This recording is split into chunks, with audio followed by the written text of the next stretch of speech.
হৰে কৃষ্ণ। আজি পবিত্ৰ ৰামানুজাচাৰ্যৰ তিৰুভাৱ তিথি।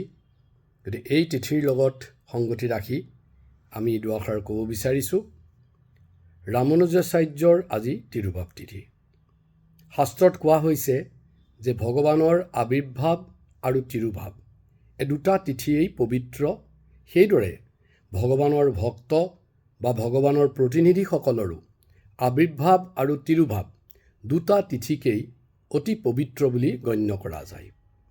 এই ৰামানুজাচাৰ্য আছিল কলিযুগত মৰ্যাদা পুৰুষোত্তম ৰামচন্দ্ৰৰ ভাতৃ লক্ষ্মণৰ অৱতাৰ।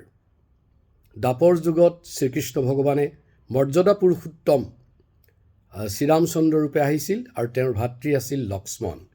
এই ৰামৰে অনুজ লক্ষ্মণ পুনৰ কলিযুগত ৰামৰ অনুজ ৰামানুজ হৈ শ্ৰী সম্প্ৰদায়ৰ এজন অতি প্ৰসিদ্ধ আচাৰ্যৰূপে জন্মগ্ৰহণ কৰিছিল আৰু এই আজিৰ পবিত্ৰ তিথিত তেওঁ তিৰুভাৱ ঘটিছিল।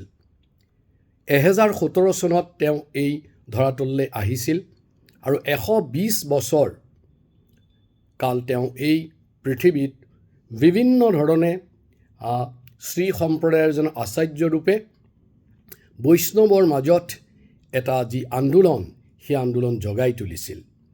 আৰু তেওঁ যেতিয়া কাবেৰী নদীৰ তীৰত তেওঁ দেহ ৰাখিছিল, সেই সময়ত তেওঁ সকলোবিলাক তেওঁৰ ভক্তক ভগৱান প্ৰাপ্তি, ভাগৱত প্ৰাপ্তি বা ভগৱত ধামলৈ যোৱাৰ দুটা মন্ত্ৰ শিকাইছিল।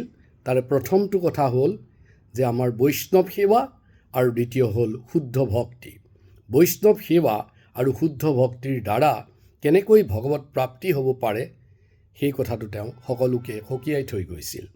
আজিৰ এই পবিত্ৰ দিনত আমি ৰামানুজাচাৰ্যৰ ওচৰত আমাৰ প্ৰণিপাত নিবেদন কৰিছোঁ। ইয়াৰ পাছত মই আৰু এটা সৰু চমু কথা ৰাখিম, য'ত ৰামানুজাচাৰ্যৰ পৰম কৃপা, পৰম দয়ালুৰ কথা উল্লেখ থাকিব, এটা সৰু কাহিনী। হৰে কৃষ্ণ।